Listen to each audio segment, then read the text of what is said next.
Hola, Yolanda. Buenos días en Quito, buenas tardes aquí en Barcelona.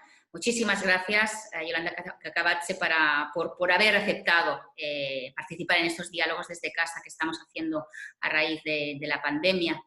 ¿Cómo estás?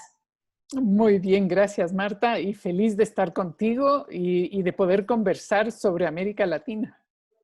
La primera pregunta es obligada, es saber un poco la situación, cómo está la situación bueno, en tu esfera personal, pero también en la ciudad, en Quito, cómo estáis llevando la situación de la pandemia. Yo creo que no mucha diferencia de lo que se está viviendo en muchos países en términos del COVID.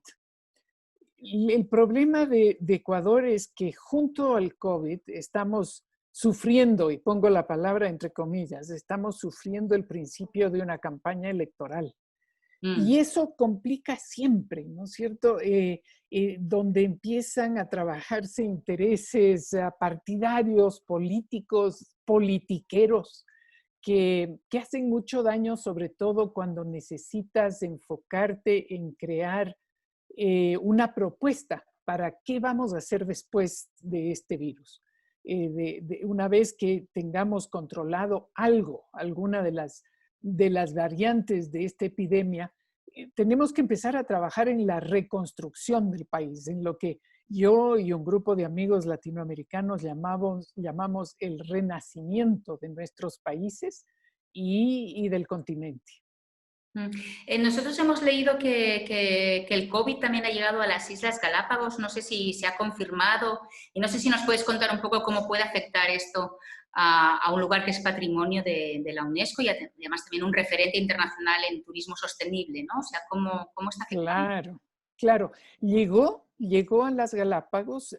Afortunadamente, las islas estaban, las poblaciones, que son apenas 4, estaban preparadas para reaccionar de inmediato y por lo menos no han habido muchos contagios, apenas un par de decenas que fueron controlados a tiempo.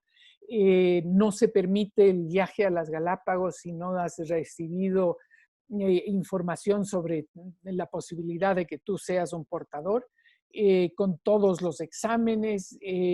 Así que por lo menos en Galápagos estamos con un proceso controlado. Es más en el continente donde estamos sufriendo el gran impacto. Guayaquil, ¿no? Guayaquil también es una situación muy Y fuerte. Quito, Guayaquil fue grave al principio, ahora el número de contagios en Quito ha crecido más allá de lo que hubiésemos esperado. Y por supuesto, el drama crece con la falta de infraestructura para manejar el número de casos contagiados. Entonces, estamos con problemas en el sistema de salud, en la institucionalidad para enfrentar esta crisis y en esa indisciplina que nos caracteriza en América Latina para someternos a reglas, a comportamientos que nos propone el gobierno, principalmente el gobierno de la ciudad. Mm. Ecuador también es un país donde la presencia de pueblos indígenas no es menor. ¿Los pueblos originarios del Ecuador tienen también una situación de vulnerabilidad como en otros países de América Latina o ellos están en una situación más controlada? Aquí el problema más grave es con los pueblos en aislamiento voluntario, que son pueblos que están principalmente en la Amazonía, grupos muy pequeños, pero una serie de grupos en la Amazonía ecuatoriana, peruana, boliviana, colombiana y brasilera, que tienen un estilo de vida muy propio, sin sistemas de salud de Occidente, ¿no es cierto? Y han mantenido este aislamiento voluntario que les hace muy susceptible a cualquier tipo de virus que venga desde afuera, a su propia región, a la región amazónica. Ellos han sido ya contaminados por personas del sector minero, del sector petrolero, que han llevado el virus a estas zonas tan aisladas y están siendo decimados, ¿no? Es algo que se repite, yo creo que en todos los continentes, en casos como estas comunidades que no tienen contacto con el resto del mundo y por supuesto son mucho más sensibles a estas agresiones virales. Mm. Am, Has estado durante todo tu carrera, digamos, muy ligada al conservacionismo. Lo has hecho desde la arena política cuando ocupaste el Ministerio de Medio Ambiente en Ecuador. Lo has hecho también desde ONGs, lo has hecho también desde la esfera internacional con Naciones Unidas. Y ahora recientemente, ¿no? El 20 de mayo, junto a otros, creo que como 200 firmantes más, personalidades relevantes de América Latina, habéis firmado una declaración que se llama Principios para un futuro sostenible de América Latina en tiempos de pandemia y crisis planetaria. ¿Qué te ha llevado a liderar este proyecto y a hablarnos de que tenemos que reconectarnos con la naturaleza? O sea, ¿por qué hablar de naturaleza en tiempos de pandemia? A ver, lo que hemos visto en nuestra región es que la pandemia ha agravado una serie de crisis existentes. La gravedad de este impacto del COVID se refleja en varios frentes. Se refleja, por ejemplo, en una debilidad institucional de todos nuestros países en el sector de salud. Ninguno de nosotros estaba preparado.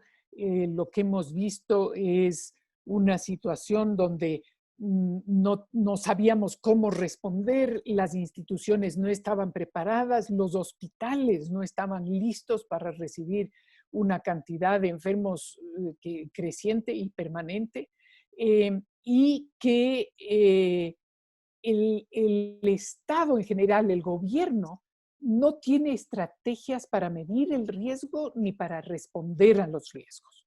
Esa ha sido una de las lecciones más importantes que lo hemos vivido en casi todos los países. Yo diría la excepción es Uruguay y Costa Rica, pero ningún otro. Todos los otros hemos caído en una situación de crisis extrema. Hemos también descubierto que cuando quieres tomar decisiones de cambios estructurales de emergencia, cuando existe la voluntad política, se puede hacer. Todos nuestros países han tenido que tomar decisiones respecto a restricción de movimientos, a aislamiento, a el cambio de comportamientos frente al trabajo, frente al transporte público. Decisiones políticas que se tomaron en horas y que demuestra que cuando hay esa voluntad política o cuando hay la necesidad, esas decisiones se pueden tomar. Hemos puesto en evidencia, Marta, que en América Latina, pero también en el resto del mundo, tenemos mucha dificultad para basar nuestras decisiones de política pública en la ciencia. Han sido pocos los países que junto a los científicos y a los centros de investigación han tomado decisiones de política pública, pero en América Latina no hay ese puente entre los centros de investigación y la academia y los decisores de política pública. Y por supuesto, los líderes científicos anticiparon el riesgo, pero los líderes políticos no construyeron ese puente con el conocimiento científico. Y eso, se habla de que hace ya casi más de 10 años que se venía advirtiendo de que una pandemia de este tipo podía suceder. absolutamente, sí. Y fíjate tú que ya se advertía y sin embargo la política pública no consideró esos riesgos, ¿no es cierto? Luego, el vínculo del conocimiento científico y el alto costo económico y social que tenemos que aceptar que ha sido el mayor impacto en todos nuestros países, ese puente tampoco se construyó, ¿no es cierto? Y ahí tuvimos un problema muy serio en América Latina y en el resto del mundo. Luego, yo creo que nos ha permitido también imaginar que podemos recomponer nuestro continente con todas sus deficiencias y debilidades, pero también con muchas fortalezas, y yo te diría una de ellas, la importancia de los recursos naturales renovables, de la naturaleza, ¿no es cierto? Que podemos repensar el valor de la naturaleza en todo nuestro continente. Y ahí tenemos oportunidades maravillosas, porque el reconocer que el COVID-19 surge del maltrato a la naturaleza y que este continente tiene una riqueza maravillosa de ecosistemas naturales, nos abre las puertas hacia pensar con ilusión qué podemos hacer para cambiar esta realidad que estamos viviendo. Entonces, yo diría que el trabajo este que hemos hecho con latinoamericanos, que tú mencionas unos 200, pero que ha ido creciendo el número permanentemente, es una oportunidad, porque hay mucha solidaridad, hay mucha entrega de latinoamericanos hacia esta oportunidad de pensar qué y cómo cómo vamos a hacer ese cambio.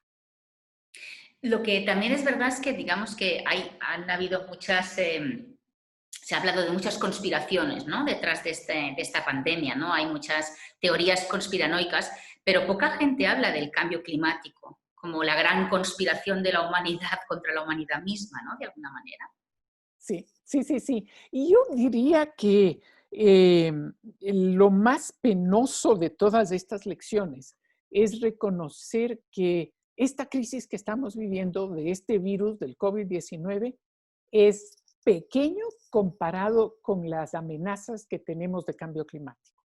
Y reconocer, y esto no es solamente en América Latina, sino a nivel global, que nuestro estilo de vida, nuestros patrones de producción y de consumo están subsidiando las crisis, están subsidiando los virus y las nuevas amenazas, entre ellas la de cambio climático. Y creo que esa relación requiere urgentemente una gran inversión de pensamiento en América Latina y en el resto del mundo, pero que tenemos que cambiar nuestras formas tradicionales de producción y de consumo y aceptar modelo del donut, ¿no es cierto?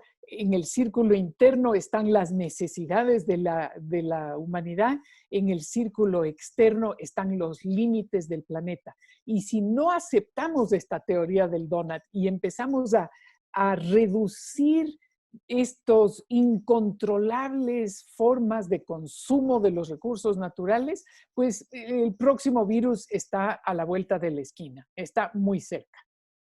Cuando tú trabajaste muy fuertemente en la cumbre de Río de Janeiro de los 90, que fue como una de las cumbres referentes en temas de medio ambiente, ¿no? a nivel planetario, ¿tú te imaginabas un futuro como el que estamos viviendo ahora, en el cual muchos líderes y activistas medioambientales y sociales están siendo asesinados precisamente por defender los derechos de la naturaleza a ser virgen y no ser explotada constantemente por razones económicas? Bueno, en la Cumbre de la Tierra patentamos, porque ya existía antes el concepto de desarrollo sostenible, y lo que hicimos es popularizarlo, ponerlo en blanco y negro con todos los riesgos y las oportunidades de 1992. Pero ya sabíamos, y por eso salieron varias convenciones internacionales, ¿no es cierto? La de cambio climático, la de biodiversidad, de bosques, de desertificación. Ya sabíamos en ese momento que esos eran riesgos reales y que teníamos que empezar a trabajar para reducir el impacto de esas amenazas. Lo que sí es realidad después de 30 años es que no tomamos tan en serio esa información y esos compromisos de reducir los modelos de consumo, de producción y de consumo, los modelos de uso de energía basado en energía fósil, no nos preocupamos lo suficiente de alertar a la población sobre qué significaba la degradación del suelo por exceso de procesos agrícolas que iban siempre moviéndose adelante con la destrucción de zonas de cobertura vegetal y de bosques y dejando atrás tierra totalmente desertificada. No nos preocupamos de los riesgos que estamos ya empezando a sufrir y van a ser más graves aún en corto tiempo sobre la disminución de los glaciares, ¿no es cierto? Que son una fuente de vida total, no son solamente unos lugares maravillosos para visitarlos o para fotografiar, sino que son los que nos alimentan permanentemente con agua en muchas zonas del mundo. La destrucción de los océanos, que es una amenaza real, tangible, porque cada vez estamos sacando menos alimento del océano por los grados de contaminación y porque no estamos creando o manteniendo un ecosistema resiliente, sino un ecosistema que está cada vez más amenazado. No sé si has visto tú, Marta, en las últimas semanas que salió el informe de la huella ecológica. Ahora en agosto, en un mes, vamos a estar ya empezando a consumir los recursos del 2021. O sea, hemos terminado ya de consumir, de degradar aquellos recursos que estaban destinados a este año, al 2020. Quizás durante mucho tiempo lo que se nos... hablo más de la opinión pública, ¿no? O sea, lo que se nos convenció a la opinión pública era de trabajar con energías sostenibles, con energías renovables, ¿no? Y quizás lo que no se nos ha hablado suficiente es que lo que tenemos que hacer es consumir menos energía, o sea, que ya no vale que la energía sea eólica, sino lo que tienes que hacer es como vivir de manera menos cómoda, quizás más pobremente, y o sea, limitar tu forma de vida para no sobrepasar los límites del planeta, ¿no? Este discurso es nuevo para la opinión pública, de alguna manera. Sí, sí, y creo que ahí hay que proponer una discusión donde no nos dejemos engañar por el mensaje de que al utilizar energías renovables va a ser más limitada nuestro espacio, nuestra gestión y nuestra calidad de vida. Para nada, para nada. Yo creo que el poder utilizar la energía solar y de viento es ilimitada en el sentido de que no hay restricciones ahí, ¿no es cierto? Lo que sí es que tenemos que cambiar los patrones de consumo, porque en alimentación, en vestuario, en la compra de vehículos, ¿no es cierto? Hemos ido de una manera desenfrenada a tratar de probar que lo que nos hace personas es tener más, en lugar de ser más, en lugar de invertir en nuestras capacidades. La convicción es de que mientras más tengas, mientras más artículos que no son de primera necesidad, eso nos hace persona en una sociedad. Ese esquema, ese paradigma, hay que romperlo, ¿no es cierto? Difícil. En una sociedad tan consumista como la que tenemos es un esquema muy difícil para romper, ¿no? Pero digamos, esos serían los límites del planeta, están ahí, ¿no? Pero Marta, ¿has visto tú que las nuevas generaciones la están practicando? Yo veo en gente joven que va hasta los 40 años más o menos, ¿no es cierto? Están ya practicando formas de vida que van... En California me he quedado absolutamente fascinada en Berkeley de ver la cantidad de tiendas donde te venden ropa usada.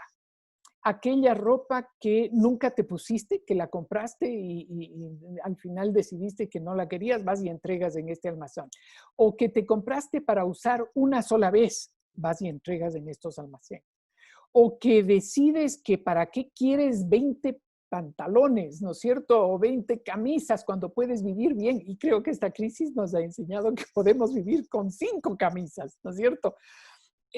Toda esa ropa y que vas al mercado, a la tienda y encuentras lo que tú estabas buscando a precios más razonables y donde no hay esta propuesta que te ha puesto el mercado global de compre 3 por el precio de 2, ¿no es cierto? Capaz nunca te pones las 3 camisetas, las remeras, que nunca usas los 3 pares de zapatos porque uno te queda mucho más cómodo. Toda esa estrategia comercial de ventas, de aumentar el consumismo, están siendo cuestionados por las nuevas generaciones. Y en el tema de alimentación, donde yo dedico bastante tiempo al tema de pérdida y desperdicio de alimentos, ya veo comportamientos en esas nuevas generaciones bueno, planifiquemos mejor lo que voy a usar en la semana para no tener que botar a la basura. Me sirvo en mi plato lo que voy a consumir. No necesito ir al supermercado donde las zanahorias son todas iguales, del mismo tamaño, de la misma forma y no tienen ningún defecto, cuando puedo comprar en la tienda de la esquina zanahorias que están deformes, pero que tienen probablemente mejor sabor. Todos esos comportamientos que estamos viendo en las nuevas generaciones son una maravilla porque son el principio del cambio. Lo que sí tenemos que hacer es que no sean las excepciones, sino que se vaya convirtiendo en tendencias sociales en todos nuestros países. Tú que has trabajado desde la administración como ministra, ¿tú crees que los gobiernos están entendiendo de esta urgencia? No todos. Yo creo que no podemos generalizar los gobiernos porque siempre va a depender del liderazgo del presidente o el primer ministro. Veo que, por ejemplo, Holanda en este momento, o más bien dicho, el gobierno de Ámsterdam, está cambiando a la ciudad y tiene a una sociedad de Ámsterdam totalmente dispuesta a generar el cambio y a convertirse en un modelo. Y así sucede también en los países. Hay unos países donde vemos que no les importa el deterioro del planeta. Hablemos de los Estados Unidos, del gobierno central, pero al mismo tiempo en los gobiernos locales de los estados del noreste y en California se están dando cambios mucho más importantes que si se los hiciera desde el gobierno central, donde vemos que las universidades, la empresa privada, las ONGs, la academia, están generando procesos de cambio súper importante que tienen impacto económico positivo. En esta declaración tú decías también que América Latina tiene la posibilidad y las potencialidades para hacer ese cambio, ¿no? Para proponer ese cambio. Me gustaría, digamos, cerrar nuestra conversación en que nos destacaras esas potencialidades que ves en la región que nos ocupa, que es América Latina. Yo veo el cambio más importante va a venir desde la sociedad civil, más que desde los gobiernos. Y lo que sí sabemos que cuando hemos estado en un gobierno, que cuando tú generas cambio de una política pública, lo haces porque hay presión social. Y lo que tenemos que crear es esa presión social desde la sociedad civil, ¿no es cierto? Y esa sociedad civil incluye al sector productivo. Un sector productivo que sabe, que está totalmente consciente de que si no genera cambios en su empresa en los próximos 5 años, máximo 10 años, tiene que cerrar la tienda después de 10 años porque ya no va a poder subsistir ante tantas amenazas y tantas restricciones que le impone el planeta. Entonces, vemos empresarios maravillosos, grandes, medianos y pequeños que ya están generando el cambio. No sé si tú conoces, Marta, a Sistema B o a las corporaciones B. B, la letra B de beneficio, donde con un pequeño cambio en tus estatutos ya no tienes inversionistas de capital, sino que toda la sociedad son tus accionistas, el consumidor, el ambiente, ¿no es cierto? El desarrollo económico y el desarrollo social se convierten en la médula espinal de tu razón de ser. Y esos son cambios que estamos viendo en en Danone, en Unilever, en empresas como Natura en Brasil, que es una empresa gigante, ¿no es cierto? Esos cambios se están dando ya y se están dando por interés económico, social y ambiental, porque no es que de un día para el otro se convierten en misioneros religiosos, ¿no es cierto? No, saben que van a ganar más o tanto como ahora, pero con el añadido de la inversión ambiental y social, donde la sociedad reconoce el valor de la empresa y por eso la privilegia. Entonces, en América Latina, donde hemos creado un sistema de todas las empresas B, estamos viendo esa como una súper oportunidad de cambio que convoca al empresario visionario, aquel que está viendo para de aquí a 5, 10 y 50 y 100 años. Los otros saben que si no hacen ese cambio, se quedan afuera del juego. ¿Ves entonces como que la pandemia puede ser una oportunidad para mejorar, para reconectarnos entonces con las necesidades del planeta y ver ese donut que nos explicabas de los límites? Así es. Y sobre todo que, como decía en un principio, nuestro continente tiene ecosistemas tan ricos aún, donde hay ecosistemas naturales aún no explotados y otros que deben ser recuperados, ¿no es cierto? Hay la conciencia de que si el COVID salió del deterioro ambiental, algo tenemos que hacer para privilegiar la inversión en áreas protegidas, la inversión en bosques, la inversión en recuperación de ecosistemas, porque ahí está nuestro potencial de sobrevivir. Ese renacimiento de América Latina que estamos hablando implica el reconocimiento de que no puede haber una sociedad sana si es que el planeta está enfermo. Muchísimas gracias, Yolanda, por la conversación y por esta última frase que me parece que define, que podríamos ponernos todos como cabecera cada mañana antes de salir a la calle. Así es, Marta, qué lindo conversar contigo. Muchísimas gracias por atendernos y cuando podamos viajar nuevamente y si te apetece, sabes que en Casa América Cataluña es tu casa y estaremos encantados de conocernos más personalmente. Y podernos dar un abrazo. Claro que sí. Gracias, Marta. Gracias a ti. Hasta luego. Adiós.